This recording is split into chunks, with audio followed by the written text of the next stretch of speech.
जय हिंद दोस्तों, रक्षित खन्ना के इस चैनल में आपका स्वागत है। दोस्तों, आज के इस वीडियो में मैं आपको एक जबरदस्त इंफॉर्मेशन दूंगा। आज मैं इस वीडियो में आपको बताऊंगा कि जो आपकी मांगे हैं भूतपूर्व सैनिकों की, उसकी प्रेजेंट सिचुएशन क्या चल रही है भारत सरकार के पास। भारत सरकार आपकी मांगों को मानेगी या फिर नहीं मानेगी, सारी चीज दोस्तों आज मैं इस वीडियो में समझाऊंगा। और दोस्तों, कुछ पेंशनर के यहाँ पे कुछ कंफ्यूजन भी है, तो वो भी आज मैं इस वीडियो में दूर करूंगा। सबसे पहला पॉइंट है अंडर कंसीडरेशन बाय गवर्नमेंट, यानी जो आपकी डिमांड है, जो आपकी मांगे हैं, कौन कौन सी वो भारत सरकार के पास है आपकी डिमांड। सबसे पहली एक्स ग्रुप पे 6200, जैसा कि OROP 2 की जो विसंगति है एक्स ग्रुप को लेकर, एक्स ग्रुप को दो भागों में डिवाइड कर दिया, प्री और पोस्ट। दोस्तों, इसकी जो विसंगतियां हैं, इसको लेकर लेटर बनाए गए अलग अलग संगठनों द्वारा और वो भेजे गए भारत सरकार को। इस पे जैसा आपको पता है कोर्ट केस भी चल रहा है। तो दोस्तों, ये मामला कोर्ट केस के थ्रू सुलझ सकता है और इस पे भारत सरकार कुछ ना कुछ एक्शन ले सकती है, जैसा कि अभी एक लेटर आया था एयर हेडक्वार्टर का। तो दोस्तों, फिर से ये मांग भारत सरकार के पास गई है, तो ये मैटर भी अभी अंडर कंसीडरेशन है, विचाराधीन है भारत सरकार के पास। तो दोस्तों, कोर्ट केस में यह मामला सुलझ सकता है और इसका फेवर एक्स ग्रुप के पेंशनर्स के पास जा सकता है। फिर है दोस्तों दूसरा पॉइंट, एडिशनल पेंशन 65 पे 5%, 70 पे 10%, 75 पे 15%। एडिशनल पेंशन की मांग यह भी भारत सरकार के पास पेंडिंग में है, मिनिस्ट्री ऑफ फाइनेंस के पास। अभी इस पे टाइम लगेगा, इतनी जल्दी ये सुलझेगा नहीं। फिर दोस्तों, एक और मांग है ऑनरी नायब सूबेदार की। दोस्तों, ये मामला वैसे AFT में फंसा हुआ है, लेकिन हम तो मानेंगे कि भारत सरकार ने अभी इस पे फैसला दिया ही नहीं है।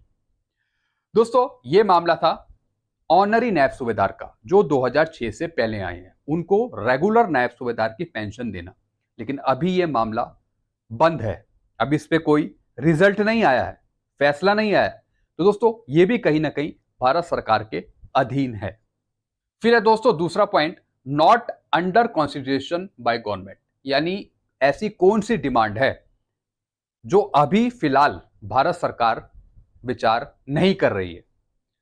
सबसे पहला OROP एनोमोलीज, यानी OROP 2 की जो विसंगतियां हैं, आपकी पेंशन कम क्यों हो गई, JCOs को कोई फायदा नहीं मिला, OROP पेंशन में और जो गलतियां थी, पेंशन डिक्रीज क्यों हो गई, माइनस में क्यों चली गई। तो दोस्तों, ये जो मामला है अभी भारत सरकार इस पे कोई विचार नहीं कर रही है। फिर है 18 महीने का DA का एरियर, अभी भारत सरकार इस पर भी विचार नहीं कर रही है।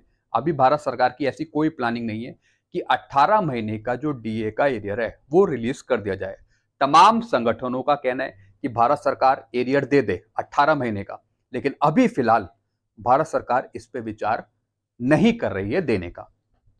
फिर है दोस्तों 8th पे कमीशन, 8वां पे कमीशन। कई संगठनों ने, कई ऑर्गेनाइजेशन ने, कमेटियों ने ये डिमांड करी है कि 8वां पे कमीशन आए, लेकिन अभी फिलहाल भारत सरकार इस पर भी कोई विचार नहीं कर रही है, जैसा कि पार्लियामेंट में भी बताया गया था। फिर है दोस्तों OROP 3, OROP 3 पर भी अभी कोई विचार नहीं हो रहा है भारत सरकार के द्वारा। तो दोस्तों, देखते हैं अगले साल सही टाइम पे OROP 3 मिलती है नहीं मिलती, लेकिन अभी फिलहाल भारत सरकार की तरफ से इस पे कुछ नहीं हो रहा है। चलते हैं दोस्तों अगली इंफॉर्मेशन की तरफ। अब दोस्तों, कुछ पॉइंट हैं जो मैं आपके क्लियर करूंगा। कुछ पेंशनर पूछते भी रहते हैं MSP पे। OROP 1 में आपकी MSP ऐड है, टेबल में कितनी ऐड है, 2000 का आधा, 1000 रुपए, ये 100% कंफर्म है। तो आप परेशान मत होइए कि हमें MSP नहीं मिल रही है। कई पेंशनर बोलते हैं कि सर अगर MSP मिल रही है तो हमारी पेंशन बढ़ी क्यों नहीं। आपकी पेंशन इसलिए नहीं बढ़ी, एवरेज की वजह से, बेसिक पेंशन की वजह से, बेसिक पे की वजह से। जब आपका बेसिक पे ही नहीं बढ़ा तो फिर पेंशन कहां से बढ़ेगी। जो पेंशनर के PPO थे उसमें जो बेसिक पेंशन लिए वही कम है, तो पेंशन कहां से बढ़ेगी। बेसिक पे ही कम फिक्स हो रही है तो पेंशन कहां से बढ़ेगी। तो दोस्तों, MSP 1000 रुपए या फिर 2000 रुपए या फिर 2600 रुपए, इतना कोई बड़ा अमाउंट नहीं है, लेकिन फिर भी आपकी MSP ऐड है OROP में। OROP 1 में थी ₹1000 ऐड। OROP 2 में आपकी ऐड है ₹2600 MSP, मिलिट्री सर्विस पे की बात कर रहा हूं। 2600 आपकी ऐड है टेबल में। फिर दोस्तों काफी पेंशनर कह रहे हैं कि फिटमेंट फैक्टर यूज क्यों नहीं करा OROP में। दोस्तों OROP का जो फंडा है वो काम कर रहा है एवरेज पे, इसलिए फिटमेंट फैक्टर का उससे कोई लेना देना नहीं है। पहले मैंने आपको समझाया था वीडियो में। इसलिए OROP में एवरेज यूज हुआ है, फिटमेंट फैक्टर यूज नहीं हुआ है, ना ही होगा। फिर दोस्तों अगला point, average policy make by government. Average की जो पॉलिसी है ये भी भारत सरकार के द्वारा बनाई गई है कि जो आपकी OROP में पेंशन सेट हो वो एवरेज बेस पर हो। अब दोस्तों चाहे इस पे पेंशन पे नुकसान हो या फायदा हो, ये लेकिन सब कुछ भारत सरकार के अधीन है। फिर दोस्तों क्या एवरेज पॉलिसी को बंद किया जा सकता है? दोस्तों ये पॉलिसी मैटर है, भारत सरकार के अधीन है। भारत सरकार किस तरीके से आपकी पेंशन सेट कर रही है, ज्यादा हो रही है, कम हो रही है, ये सब पॉलिसी मैटर है। इसमें पेंशनर कुछ नहीं कर सकता। पेंशनर कुछ नहीं कर सकता, बस वो लेटर दे सकता है, हो सके तो कोर्ट केस कर सकता है या फिर कुछ और डिसीजन ले सकता है, लेकिन ये सब पॉलिसी मैटर है। इसमें पेंशनर का या फिर एम्प्लॉय का कोई हस्तक्षेप नहीं है, कोई रोल नहीं है। तो OROP 3 में भी एवरेज ही यूज होगा पेंशन टेबल बनाने के लिए। OROP 3 में एवरेज ही यूज किया जाएगा पेंशन सेट करने के लिए। चलते हैं अगली इंफॉर्मेशन की तरफ। तो दोस्तों कुछ पॉलिसी मैटर हैं जिसे समझना आपके लिए जरूरी है, जिसमें पेंशनर कुछ नहीं कर सकता, सिर्फ कोर्ट केस कर सकता है या लेटर लिख के भारत सरकार को दे सकता है। पहला है पे एंड पेंशन, जिसमें एवरेज हो गया, पे मैट्रिक्स हो गया, फिटमेंट फैक्टर हो गए, MACP हो गया, पे कमीशन हो गया। पे या फिर पेंशन बढ़ाना, कम करना, ये सब पॉलिसी मैटर है। पेंशनर इसमें कुछ नहीं कर सकता। हां, अगर उसे लग रहा है कि कुछ गलतियां हैं अपनी पेंशन पे, या फिर उसे लग रहा है कि मेरे को कम मिली है पेंशन या मेरे को सही नहीं मिल रही पेंशन, तो इसके बेस पर वो चैलेंज कर सकता है पॉलिसी मैटर को। और कहां पे वो चैलेंज कर सकता है?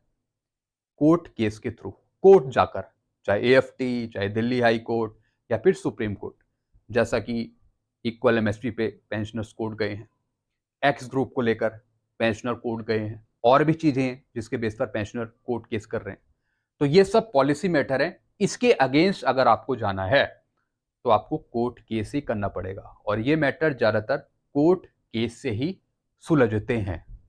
ऐसा नहीं है ये सुलझेंगे नहीं, लेकिन कोर्ट केस इस पे कंपलसरी है, उसी से ये मैटर सुलझते हैं।